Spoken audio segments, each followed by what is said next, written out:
EFM paper ग्रामीण विकास एवं सहकारिता, रूरल डेवलपमेंट एंड कॉपरेशन। इसमें हम पढ़ रहे हैं चैप्टर 19 सहकारिता की विचारधारा, कंसेप्ट ऑफ कॉपरेशन। सहकारिता का प्रारंभ मानव सभ्यता के प्रारंभ से जुड़ा हुआ है। यह व्यक्ति जंगली अवस्था में था, तब भी उसे आपसी सहयोग की आवश्यकता पड़ती थी। प्रारंभिक अवस्था से ही व्यक्ति कठिनाई में सहयोग करने, साथ साथ काम करने तथा साथ साथ रहने की भावना से ग्रुप बनाकर रहने लगा था।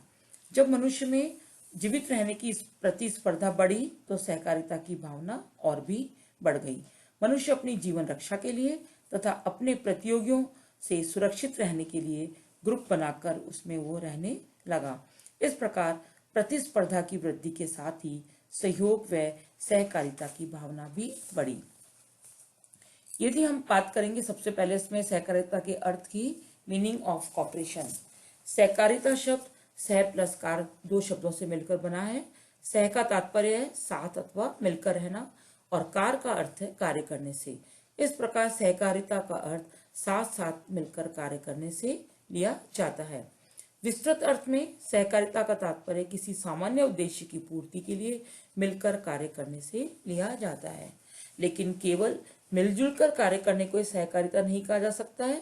सहकारिता में मिलजुल कर कार्य करने के साथ साथ समानता, स्वेच्छा और व्यक्तिगत हित के साथ सभी का हित आदि बातों का भी समावेश होता है। केवल आर्थिक हितों की पूर्ति व उन्नति के लिए किए जाने वाले कार्य ही सहकारिता की परिधि में आते हैं। नेक्स्ट इसमें सहकारिता की परिभाषाएं, डेफिनेशंस ऑफ कॉपरेशन। सहकारिता के अर्थ और परिभाषाओं में समय के साथ बहुत परिवर्तन होते रहे हैं, फिर भी कुछ अर्थशास्त्रियों के द्वारा इसकी परिभाषाएं दी गई हैं, जिसमें मुख्य है एम.टी. हैरिक।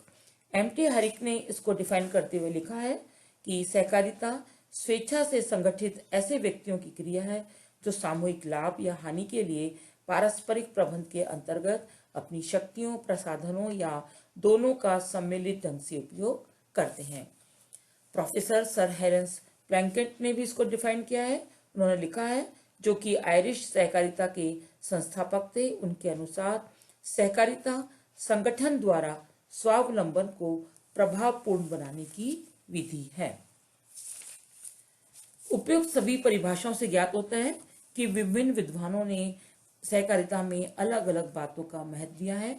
सहकारिता की इन विभिन्न परिभाषाओं के कारण इसके आंदोलन की हानि हुई है और वास्तव में सहकारिता एक व्यापक विचार है जिसे संकीर्ण परिभाषाओं के दायरे में बांधना उचित नहीं होगा।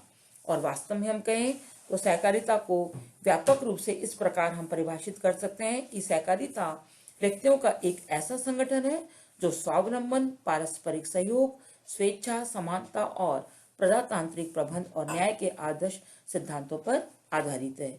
यह निजी हित व संपूर्ण समाज के हित के लिए कार्य करने वाला एक सामाजिक व आर्थिक आंदोलन है। इसका उद्देश्य सेवा है, न कि लाभ।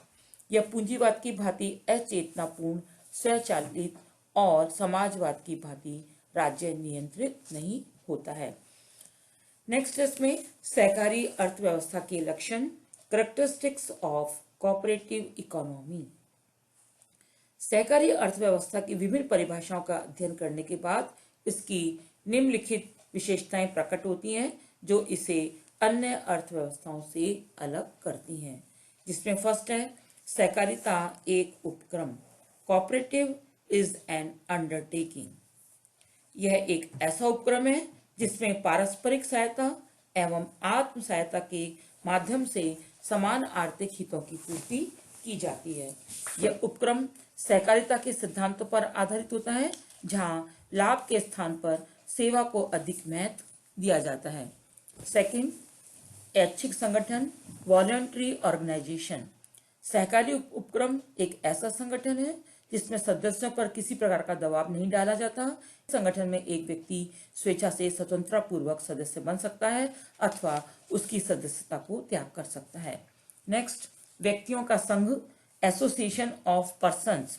सहकारी संगठन व्यक्तियों का संघ है। सहकारिता में व्यक्ति मानव की हैसियत से शामिल होता है। नेक्स्ट है जनतांत्रिक प्रशासन। डेमोक्रेटिक एडमिनिस्ट्रेशन, इसमें प्रत्येक सदस्य को एक मत या वोट देने का अधिकार होता है, चाहे उसने कितने ही अंश क्यों नहीं क्रय किए हों। नेक्स्ट है इसमें न्याय पर आधारित, बेस्ड ऑन जस्टिस। सहकारिता न्याय पर आधारित व्यवस्था है। सहकारी व्यवस्था के अंतर्गत प्रत्येक सदस्य को लाभ का बंटवारा उसके द्वारा विनियोजित पूंजी के आधार पर नहीं किया जाता, बल्कि उसके द्वारा संस्था में किए गए व्यवहार के आधार पर किया जाता है। अर्थात जो सदस्य संस्था से जितने अधिक लेन देन करेगा उसे लाभ भी उसी अनुपात में दिया जाएगा। नेक्स्ट, समानता पर आधारित, बेस्ड ऑन इक्विलिटी। सहकारिता के अंतर्गत व्यक्ति को समान महत्व दिया जाता है, चाहे वह गरीब हो, अमीर हो, शिक्षित हो, अशिक्षित हो। इस व्यवस्था में वर्ग, लिंग, जाति, वर्ण और दलगत आधार पर कोई भेदभाव नहीं किया जाता। सभी सदस्य संस्था के एक समान सदस्य होते हैं। नेक्स्ट, पारस्परिक सहयोग एवं एकता, म्यूचुअल हेल्प एंड यूनिटी। आपसी सहयोग की भावना से संगठित होकर आर्थिक रूप से दुर्बल व्यक्ति अपने सीमित साधनों को संगठित करके पारस्परिक सहायता करते हैं। सब एक के लिए और एक सबके लिए, each for all and all for each, सहकारिता का मूल मंत्र है। नेक्स्ट है सेवा भावना या सर्विस मोटिव। यह आंदोलन लाभ के स्थान पर सेवा भावना से ओतप्रोत है। इसका उद्देश्य सदस्यों में पूरे समाज की सेवा करना है, न कि अधिकाधिक लाभ कमाना। नेक्स्ट, शोषण का अंत, एंड ऑफ एक्सप्लॉयटेशन। सहकारिता में सेवा भावना ही मुख्य उद्देश्य होने से यहाँ पर शोषण को कोई स्थान नहीं मिलता है। नेक्स्ट, विश्वव्यापी आंदोलन, यूनिवर्सल मूवमेंट। सहकारी आंदोलन एक सार्वभौमिक आंदोलन है और अर्थव्यवस्था के प्रत्येक क्षेत्र में, जैसे कृषि, उद्योग, व्यापार, सेवाएं आदि सभी पर इसने अपना प्रभुत्व जमा रखा है। नेक्स्ट है सामाजिक आर्थिक आंदोलन, सोशियो इकोनॉमिक मूवमेंट। यह आंदोलन शांतिपूर्ण तरीके से सामाजिक व आर्थिक क्रांति लाने में सहायक सिद्ध हुआ है। अतः हम कह सकते हैं कि सहकारी आंदोलन सामाजिक व आर्थिक आंदोलन है। नेक्स्ट, मध्य मार्ग वाया मीडिया। सहकारिता पूंजीवाद और साम्यवाद के मध्य का मार्ग है। इसके अंतर्गत पूंजीवाद व साम्यवाद के गुणों को तो शामिल किया गया है तथा अवगुणों को दूर करने का प्रयास किया गया है। नेक्स्ट, संघात्मक पद्धति, फेडरलिज्म। सहकारी आंदोलन संघात्मक पद्धति पर आधारित है। जब अनेक इकाइयां मिलकर संघ बना लेती हैं तो उनमें एकता तथा साथ साथ काम करने की शक्ति का भी विकास होता है। नेक्स्ट है काम करो की भावना, the spirit of do work. यह आंदोलन व्यक्तियों को कार्य करने के लिए प्रेरित करता है। यह ऐसे दुर्बल व्यक्तियों का संघ है जो स्वयं के आर्थिक और सामाजिक विकास के लिए मिलजुल कर काम करते हैं। इस प्रकार यह एक गतिशील आंदोलन है। नेक्स्ट, समुदाय का समग्र विकास, complete development of the community. यह संपूर्ण समुदाय के आर्थिक, सामाजिक, नैतिक, सांस्कृतिक व आध्यात्मिक विकास के लिए वचनबद्ध है। अतः यह आंदोलन सामूहिक विकास की ओर ले जाता है।